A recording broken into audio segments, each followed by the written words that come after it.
வணக்கம் friends, welcome to the asthma world.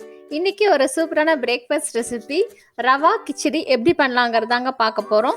இந்த recipe எப்படி பண்ணலான்னு பார்க்கலாம் வாங்க. வெள்ளை ரவை எடுத்துருக்கோங்க. இது நம்ம ரெகுலராக யூஸ் பண்ணுற டம்ளரில் 1.5 டம்ளர் அளவுக்கு எடுத்துருக்குறோம். நான் இங்கே எடுத்துக்கிற குவான்டிட்டி 2 பேர் சாப்பிட்ற மாதிரி இருக்குங்க. உங்களுக்கு எக்ஸ்ட்ரா எவ்வளோ தேவைப்படுதோ அதுக்கு தகுந்த மாதிரி நீங்கள் அட்ஜஸ்ட் பண்ணி எடுத்துக்கோங்க. ரவா கிச்சடிக்கு நம்ம பாம்பே ரவை யூஸ் பண்ணால் ரொம்ப சூப்பராக இருக்குங்க. லப்சி ரவை, பன்சி ரவை இருந்தாலும் நம்ம இதில் எடுத்துக்கலாம், நல்லாயிருக்கும். கேரட் பீன்ஸ் பொடியாக நறுக்குனது 3/4 கப். தக்காளி மீடியம் சைஸ் தக்காளி 2, பெரிய தக்காளினா 1.5 தக்காளி சரியாக இருக்கும். ஒரு பெரிய வெங்காயத்தை இந்த மாதிரி பொடியாக நறுக்கி இருக்கிறோம். காரத்துக்கு தகுந்த மாதிரி ஒரு 3 அல்லது 4 பச்சை மிளகா, கொஞ்சமாக கறிவேப்பிலை. தாளிப்புக்கு கொஞ்சமாக கடுகு, 1 டீஸ்பூன் உளுத்தம்பருப்பு, கொஞ்சமாக கேஷ்யூநட், 2 பட்டை, 2 கிராம்பு. இஞ்சி பொடியாக நறுக்குனது 1 டீஸ்பூன். மஞ்சள் தூள் 1/2 டீஸ்பூன். சின்ன சிட்டிகை அளவுக்கு கரம் மசாலா. நெய் தேவையான அளவு. உப்பு தேவையான அளவு. பொடியாக நறுக்குன கொத்தமல்லி தழை கொஞ்சமாக. 2 டேபிள் ஸ்பூன் அளவுக்கு பால். வாங்க நம்ம இப்போ கிச்சடி செய்ய ஸ்டார்ட் பண்ணிடலாம். இந்த மாதிரி ஒரு பேன் ஆர் கடாய் வச்சுக்கலாங்க. பேன் நல்லா சூடானதுக்கப்புறமா எண்ணெய் சேர்த்துக்கலாம். ரவா கிச்சடிக்கு கொஞ்சம் எண்ணெய் கொஞ்சம் ஜாஸ்தி தேவைப்படுங்க. அப்போ தான் ரவை ஒன்றோட ஒன்று ஒட்டாமல் நல்லாயிருக்கும். எண்ணெய் சூடானதும் நம்ம எடுத்துருக்க கடுகு, உளுத்தம்பருப்பு, கேஷ்யூநட், கிராம்பு, பட்டை சேர்த்துக்கலாம்.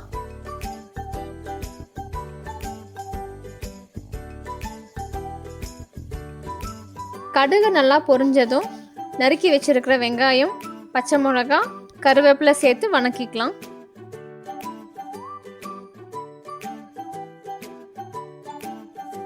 கூடவே நறுக்கி வச்சிருக்க இஞ்சியும் சேர்த்துட்டு வணக்கிக்கலாங்க.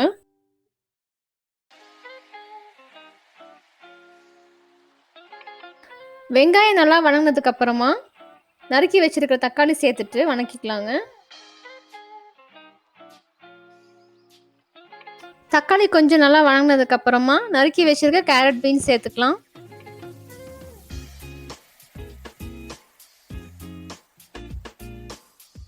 கேரட் பீன்ஸுக்கு தகுந்த மாதிரி கொஞ்சமாக உப்பு சேர்த்துக்கலாங்க. இதோடையே பச்சை பட்டாணி இருந்தாலும் சேர்த்துக்கலாங்க. நம்ம ஆட் பண்ணியிருக்க வெஜிடபிள்ஸ் எல்லாமே நல்லா எண்ணெயிலே நல்லா வணக்கிக்கலாங்க. அதுலேயும் நல்லா வெந்துடும். இப்போது மஞ்சள் தூளும் கரம் மசாலா தூளும் சேர்த்துக்கலாங்க. மஞ்சள் தூளோட பச்சை வாசனை போகிற வரைக்கும் நல்லா வணக்கிக்கலாங்க. இருக்கிற அந்த எண்ணெயிலேயே எடுத்து வச்சிருக்கிற ரவையும் சேர்த்துட்டு நல்லா வறுத்துக்கலாங்க.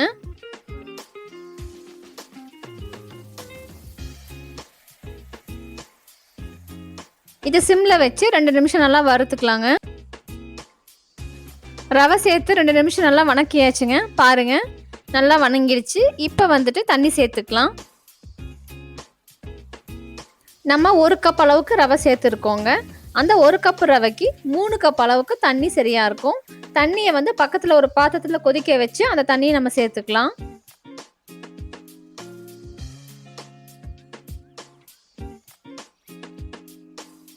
நம்ம இதோட கொதிக்க வச்ச தண்ணி சேர்த்துருக்கிறதுனால அதுலேயே ரவை நல்லா வெந்துருங்க. நல்லா கலக்கி விட்டுடலாம். இப்போ கிச்சடிக்கு தேவையான உப்பு சேர்த்துக்கலாங்க. முதல்ல நம்ம காய்க்கு தகுந்த மாதிரி உப்பு சேர்த்துருந்தோம். இப்போ கிச்சடிக்கு தகுந்த மாதிரி உப்பு சேர்த்துட்டு கலக்கிக்கலாங்க.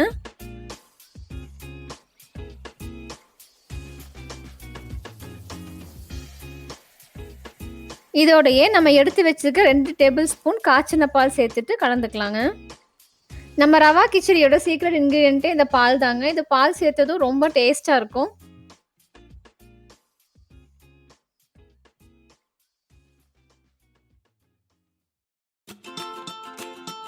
மேலே நம்ம எடுத்துருக்கிற நெய் சேர்த்துட்டு கலந்து விட்டுக்கலாங்க. பொடியை நறுக்கி வச்சிருக்கிற கொத்தமல்லி தழை தூவிட்டு கலந்துட்டு சர்வ் பண்ணிடலாங்க.